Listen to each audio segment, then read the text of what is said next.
Hey guys, this is boy Kishan Kumar. आज इस video में बात करने वाले हैं तुक्के लगाने का चीट कोड क्या होगा, तुक्का कैसे लगाएंगे एमसीक्यूज के क्वेश्चंस में। जी हाँ, जेईई मेन एग्जाम आ रहे हैं, सीबीएसई को क्लास 12th एग्जाम आ रहे हैं, 10th एग्जाम आ रहे हैं, सारे में एमसीक्यूज क्वेश्चंस आ रहे हैं। तो यहां पर यदि क्वेश्चंस आंसर हमें नहीं पता होगा तो उस क्वेश्चंस में तुक्का कैसे लगाएंगे, एक स्ट्रैटेजी कैसी होगी तुक्का लगाने। ऐसे में 11 पॉइंट्स 11 ट्रिक्स बताने वाला हूं जिससे आप सही आंसर पर गैस कर सकते हैं और अच्छे मार्क्स स्कोर कर सकते हैं। इसकी गारंटी हमारी होगी। जी हाँ, ये जो भी पॉइंट्स बताऊंगा इसके ऊपर सर्वेज हो चुकी हैं, तभी जाके वो सारी चीजें इस वीडियो के अंदर में सारी कंक्लूजन लेके आया हूं एक वीडियो के अंदर। ये कहीं और नहीं मिलने वाली है।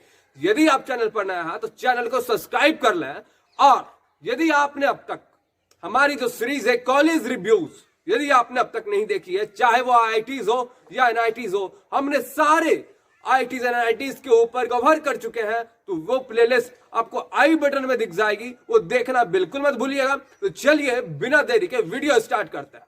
और एक चीज बता दूं, आप लोग को मुझे अनअकैडमी के टी-शर्ट्स में देख रहे हो, राइट? तो हाँ, यदि आप लोगों की प्रिपरेशन सही नहीं चल रही है, ठीक है, आप लोग एग्जाम जैसा कि हम सभी जानते हैं जेईई मेन फैब में होने वाली है, बोर्ड एग्जाम मई में है, और आप तक आपकी प्रिपरेशन सही नहीं चल रही है, तो आप अनअकैडमी पे आ सकते हैं। अनअकैडमी पर इंडिया के top most teacher, top most educator available है। 20+ top educators, 30+ batches, 350+ courses and 2000+ lessons and added daily many more, right? वो भी यदि एक सब्सक्रिप्शन लेते हैं तो has unlimited access. For suppose मैं समझा देता हूं थोड़ी सी, यदि हमने आईआईटी जेईई या एमएचटी सीईटी या सीबीएसई क्लास 12, ठीक है, को चूज किया, मैं एग्जाम की प्रिपरेशन कर रहा हूं, सब्सक्रिप्शन मैंने आईआईटी जेईई एमएचटी सीईटी या फिर क्लास 12 के लिए लिया, तो हम लोगों को उसके अंदर जितने टीचर्स होंगे, जितने टीचर्स आईआईटी सेक्शन के अंदर जितने टीचर्स होंगे, चाहे वो फिजिक्स के 100 टीचर है तो हम 100 के 100 टीचर का लेक्चर्स देख सकते हैं। कोई मना करने वाला नहीं है। हम सारे के बैच में जाके बैठ के आएंगे, हमें जहां समझ आएगी। मान के चलो इस बैच के अंदर फिजिक्स की टीचर जो है ना काफी तुम्हारे क्लोज है, तो वहां फिजिक्स पढ़ा, यहाँ केमिस्ट्री पढ़ सकते हैं दूसरे में जहां पे तुम्हारा फेवरेट टीचर है, और मैथ्स में, तो ना अलग अलग कोर्सेज में भी जाकर, बैचेस में जाकर आप पढ़ सकते हो, कोई रोकने वाला नहीं है। लाइव डाउट क्लियरिंग सेशंस भी अवेलेबल है, राइट? तो मेरे हिसाब से यदि आपकी प्रिपरेशन सही नहीं चल रही है तो आप लोग अनअकैडमी को ज्वाइन कर सकते हैं, और मेरा रेफरल कोड यदि यूज करते हैं तो आपको 10% की एक्स्ट्रा डिस्काउंट भी मिलेगी, ठीक है? हमारा रेफरल कोड है क्रिस्टल सॉल्यूशन। तो यदि अनअकैडमी आज ज्वाइन करने के मूड में हो तो मेरा रेफरल कोड यूज करना बिल्कुल मत भूलना मेरे भाई, ठीक है? अनअकैडमी पे आओ, आपको इंस्टॉल करो, स्पेशल क्लासेस देखो, वहां पे भी रेफरल कोड यूज करो मेरा, तो स्पेशल क्लासेस बिल्कुल फ्री ऑफ कॉस्ट में आपके लिए अवेलेबल हो जाएंगी। तो सबसे पहली बात, यदि हम जेईई मेंस या एडवांस की बात करें, इस बार से इंटीजर टाइप क्वेश्चन होंगे, लेकिन वहां पे ऑलमोस्ट 60 क्वेश्चंस होंगे जो एमसीक्यूज टाइप्स के होंगे। तो हमारी यदि प्रिपरेशन ज्यादा सही नहीं है, ठीक है, या हमें लग रहा है जो मार्क्स हम सोच के आए हैं 120, 30 और 40 यदि जनरल कैटेगरी से है, यदि वहां तक नहीं पहुंच पा रहे हैं, तो हम लोग सोचते हैं कि चलो तुक्का लगाना स्टार्ट करते हैं। तो एक जो इंटेलिजेंट बंदा होगा, क्योंकि तुक्का लगाना इतना आसान नहीं है, चीटिंग करना इतना आसान है क्या? जनता क्या बोलती? मेरे हिसाब से तो बिल्कुल नहीं। चीटिंग भी वही कर सकता है जो जिन्होंने पढ़ाई कर रखी है, राइट? सो जो सबसे पहली बात है, फिजिक्स टफेस्ट सब्जेक्ट काफी लोगों को लगता है। सबसे पहला है डायमेंशन एनालिसिस, राइट? लेकिन अब जो है, जो सेट करते हैं क्वेश्चंस, वो भी चालाक हो गए हैं आजकल, हम लोग की तरह इंटेलिजेंट हो गए हैं। तो डायमेंशन एनालिसिस एक ऐसी चीज है जहां से हम इजिली तुक्का लगा सकते हैं, राइट? दूसरी बात होगी यूनिट की। यूनिट चेक करो, यदि क्वेश्चंस में हमें एनर्जी फाइंड करने के लिए कह रहा है, बोला what is the work done, तो वहां पर हम यूनिट से पता लगा सकते हैं कि हाँ भाई इसमें कौन सा ऑप्शन होगा, ठीक है? अब मान के चलो वहां मीटर पर सेकंड वाली यदि कोई ऑप्शन है, यदि ऑप्शन सी मान के चलो मीटर पर सेकंड है, एक सेकंड है, एक जूल है, और कोई 1 किलोमीटर है, तो यहां पे यदि हम यूनिट चेक करेंगे ना, वो न्यूमेरिकल पार्ट की तरफ नहीं भी जाएंगे, फिर भी हम कहेंगे कि नहीं B1 is the right correct answer, right? तो यूनिट हो गई।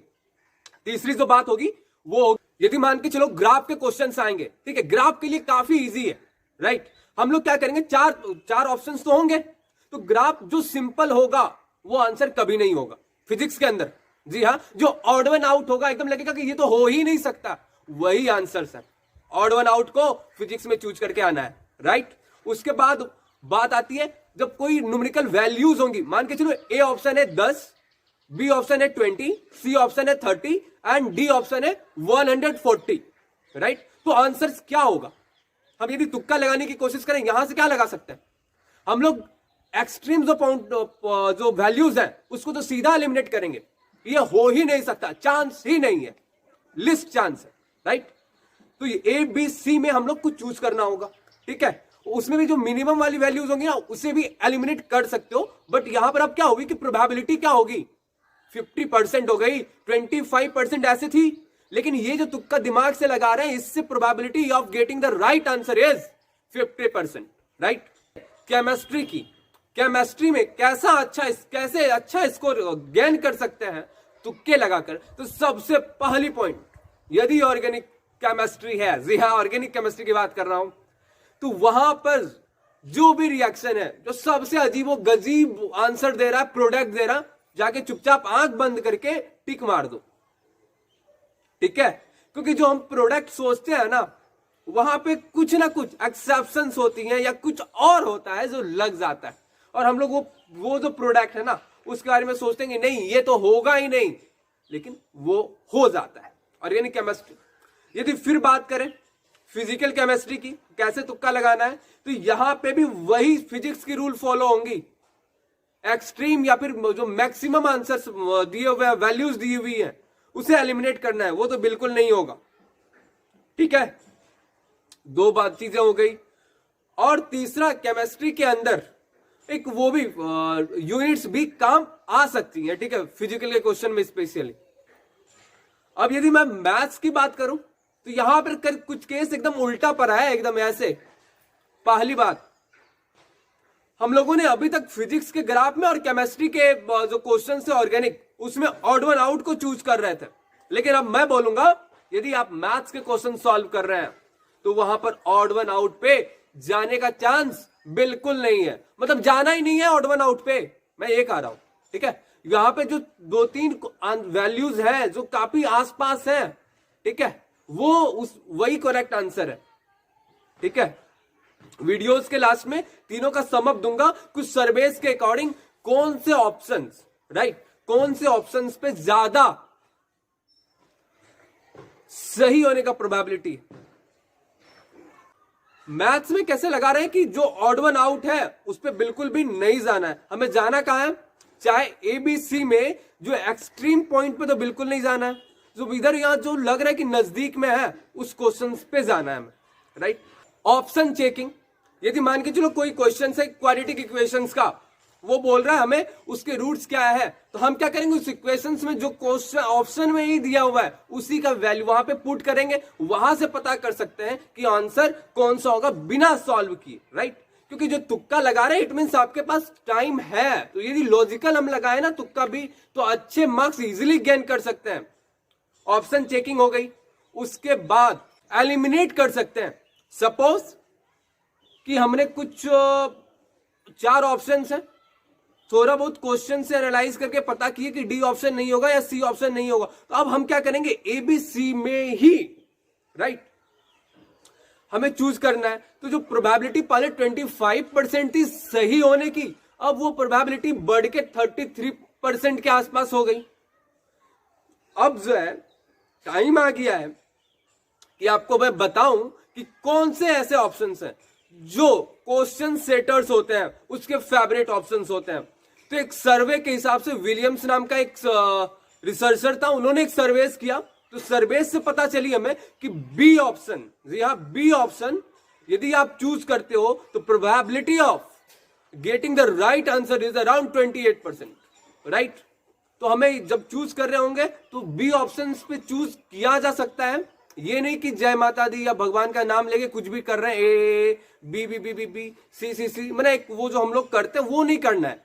जाओ यदि कुछ समझ नहीं आ रहा तो बी पे हम चूज कर सकते हैं, वहां पे प्रोबेबिलिटी ज्यादा है। यदि उसके बाद बात करूं तो सी ऑप्शन, राइट, सी पे प्रोबेबिलिटी ज्यादा हो जाती है सर्वेस के हिसाब से। कई लोगों ने रिसर्च करा इसके ऊपर, सर्वेस करा, वहां से रिजल्ट आई। अब यदि किसी क्वेश्चन का आंसर होता है ट्रू या फॉल्स में, तो probability of getting the right answer is true is 52%, जी हाँ 52% के आसपास। तो जहां ट्रू फॉल्स में ये बच्चों के लिए हो गई, लेकिन हाँ यदि ट्रू फॉल्स में है तो ट्रू में जाएंगे तो वहां पे ज्यादा चांसेस हैं सही होने के, राइट। तो ये सारी ट्रिक्स से मैं एक बार समअप कर देता हूं कि डायमेंशंस से आप आंसर तुक्का लगा सकते हो, यूनिट से लगा सकते हो, उसके बाद एलिमिनेट कर सकते हो, ऑड वन आउट, उसके बाद एक्सट्रीम मैक्सिमम पॉइंट जो वैल्यूज होंगी वहां से। तो ये सारी चीजें हैं। तो होप कि यदि वीडियो पसंद आई, यदि आपको लगा कि नहीं कहीं ना कहीं मैं जो बोल रहा हूं वो सही है और आप पसंद कर रहे हो, तो थोड़ा सा फैलाओ वीडियोस को, राइट। और यदि चैनल पर नए हो तो चैनल को सब्सक्राइब कर लो, जो वो लाल कलर का सब्सक्राइब वाला बटन दिख रहा है उसे ब्लैक कर दो और बेल आइकन बजाओ, ताकि हम जो इस तरीके के वीडियोस आपके लिए बनाते हैं वो आप तक तुरंत पहुंचे, ठीक है। तो चलिए अगले वीडियो में मिलते हैं।